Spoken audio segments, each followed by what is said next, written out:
first question today is going to come from Jim Utter. Go ahead with your question, Jim. Hey, Steve. I was just wondering, when the next gen project began, certainly there was no COVID in the picture, and I was just wondering, over the course of the time between the first initial steps and today, how much did the pandemic kind of curtail what you guys had hoped to do, but maybe also in some ways may have given you additional time to do certain other things? I just wondered if you could kind of give a perspective of how COVID changed the development of the car.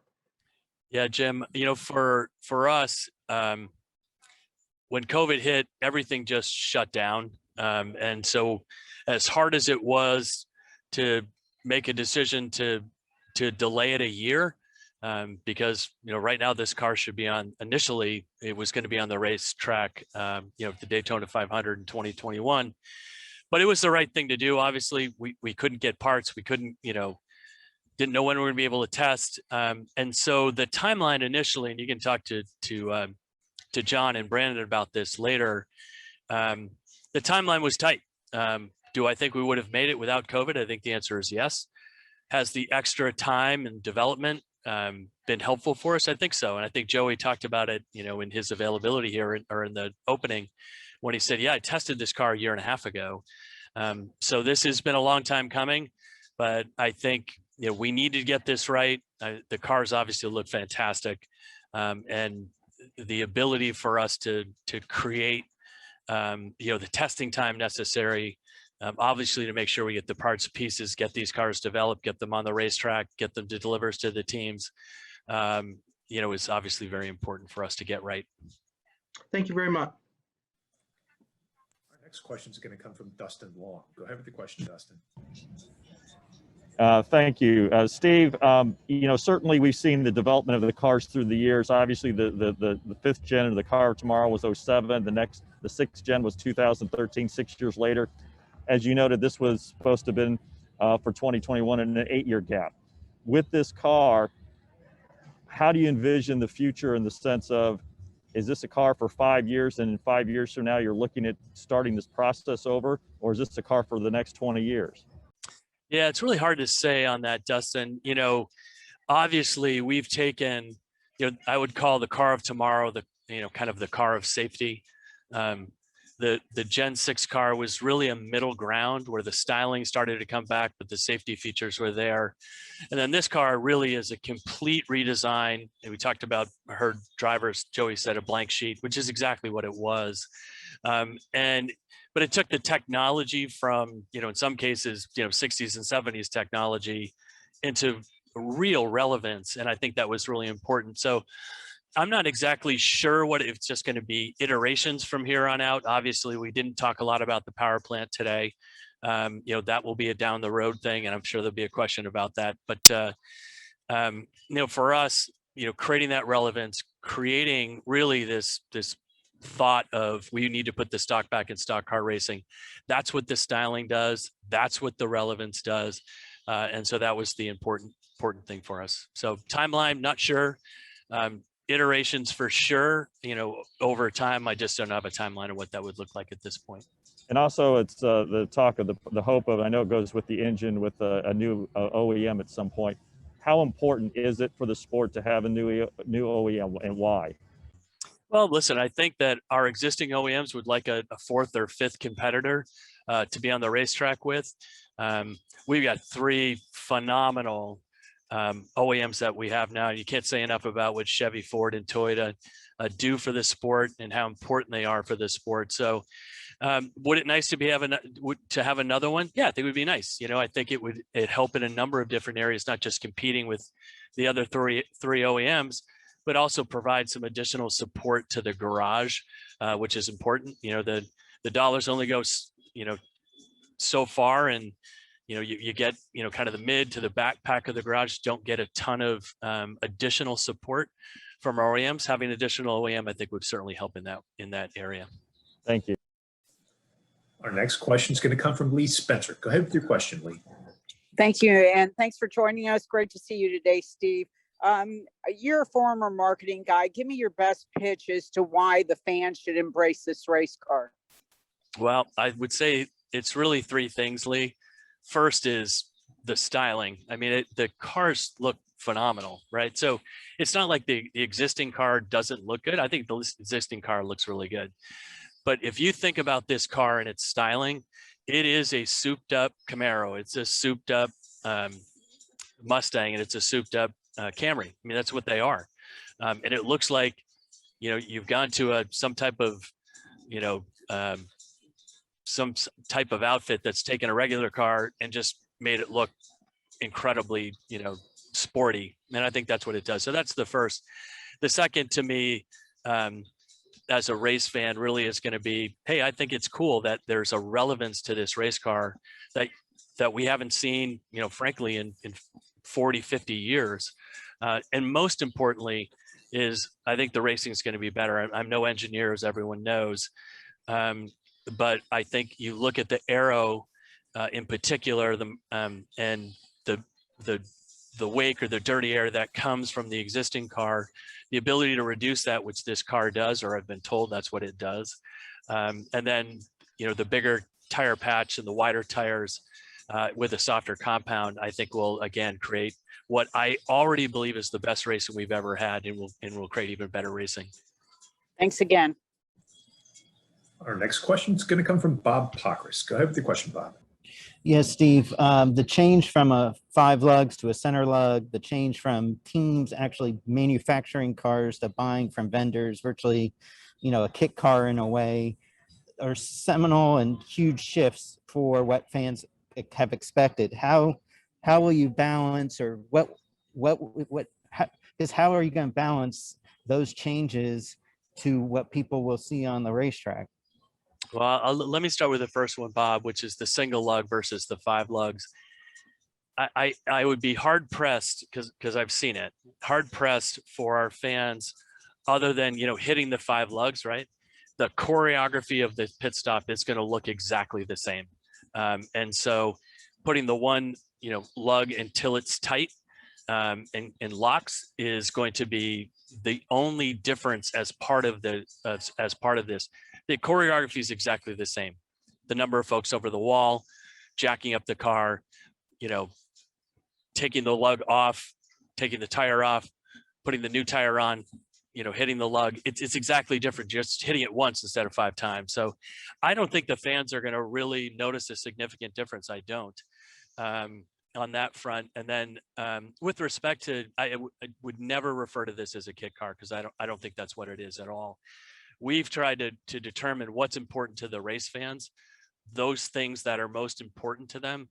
Those things that are most important to the race fans are the things that they're going to see. So the skill of the drivers, the skill of the crew, that chemistry that exists between a driver and a crew chief to get the balance of the car right. All those things are what are going to make great racing. So, the fact that there won't be manufacturers and teams won't be manufacturers, I don't think a race fan, frankly, cares about that at this point. They just want great racing, which is what they're going to see. Our next question is going to come from Greg Engel. Go ahead with the question, Greg. Hey, congratulations. The cars look fantastic. You're going back to your roots. You come full circle. We've come through the COT phase, shutter. And these are not only, they're closer to the, and I get the safety on that. They're not only closer to the street counterparts, but, and the racing is for the fans. But for the OEMs, it used to be win on Sunday, sell on Monday. Do you think that is even stronger now with these? And did that kind of play into all your planning? Well, listen, I would surmise that that's exactly what's going to happen, because I look at this race car, it looks exactly like the race car that I can potentially buy on Monday. Obviously, the win on Sunday portion is important. So getting in victory lane for these guys is important for Chevy, Toyota, and Ford. But I think absolutely getting back to our roots, getting back to kind of putting the stock back in stock car will help sell vehicles on Monday. That's certainly what our expectation is. I'm sure it's the expectation of our OEM partners as well. Thank you, sir. Congratulations again to everybody and their hard work. Thank you. Our next question will come from Michael Knight. Go ahead with your question, Michael.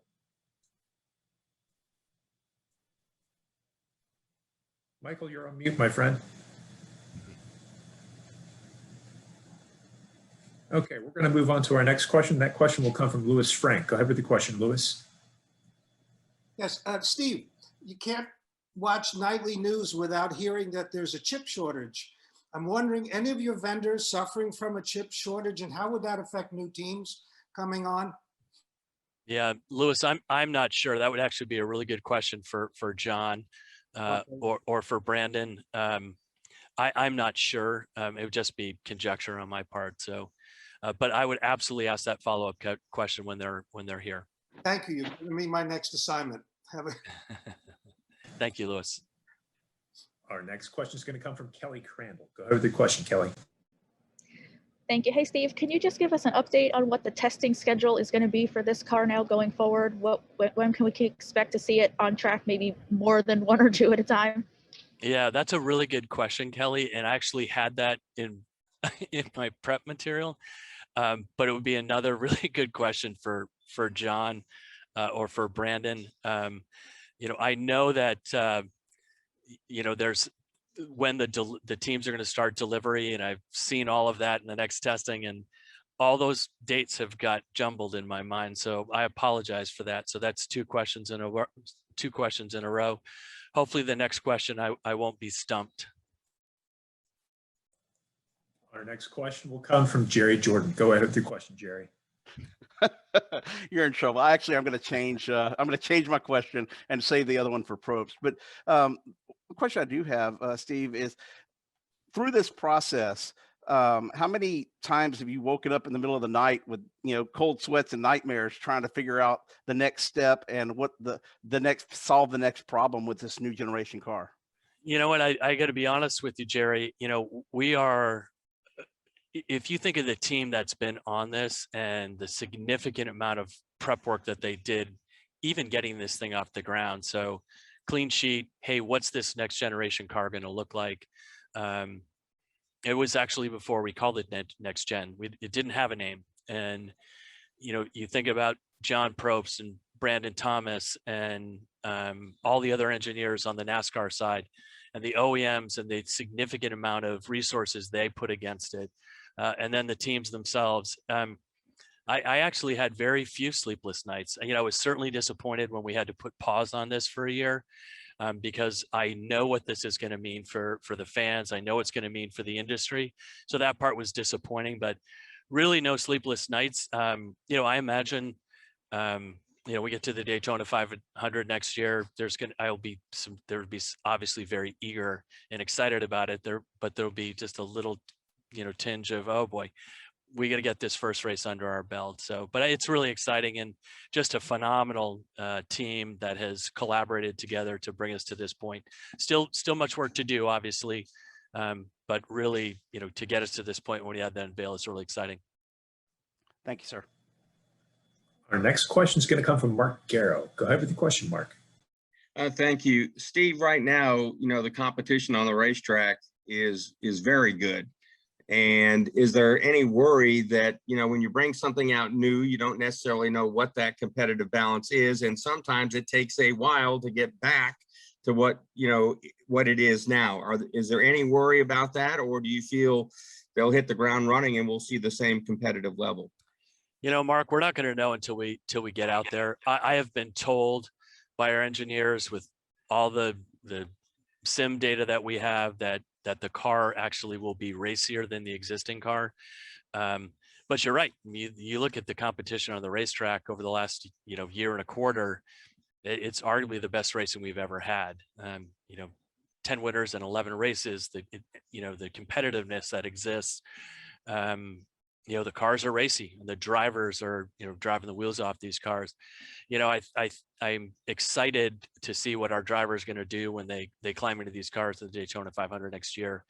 I do believe we're going to see some phenomenal racing, just based on what we know about this car and the features that are in this car that would allow for really great racing.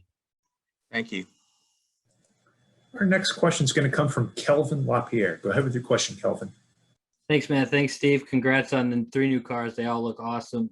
Just an observation I made on the way the cars are kind of set up today. You had Chevy's logo in the back, Ford's in the front, Toyota's kind of center. Is that was that planned, or is that kind of a signal to NASCAR fans that you might be seeing numbers being able to be put in different spots going forward? Yeah, no decisions yet on the numbers. That was really the decision of the manufacturers, how they were going to do the styling of their own vehicles, the paint outs, which wheels they're going to put on, because they're different wheel options that they could have. That was really up to them. You know, we're doing some research right now. We did some research when we did the numbers initially at All-Star last year. You know what? It's mixed, right? There's some fans that absolutely hate it, and there are fans that absolutely love it. So no decision as to what we're going to do, you know, on where those numbers are going to be placed. We're working with our teams on it. The teams are fielding a study as well right now. So that's kind of a TBD. All right. Thanks. Congrats again to you and the whole team. Thank you. Our final question for you, Steve, will be a follow-up from Dustin Long. Go ahead with your question, Dustin. Hey, Steve, certainly with this car, you've talked about, you know, the cost containment and helping costs for teams down the road. Obviously, at one point, NASCAR was looking at maybe potential spending limits for teams. Is that something that's still something that you're looking at in play, or does this car kind of change that thinking? Well, I think, you know, for us, Dustin, it's something that we had looked at previously with our race teams.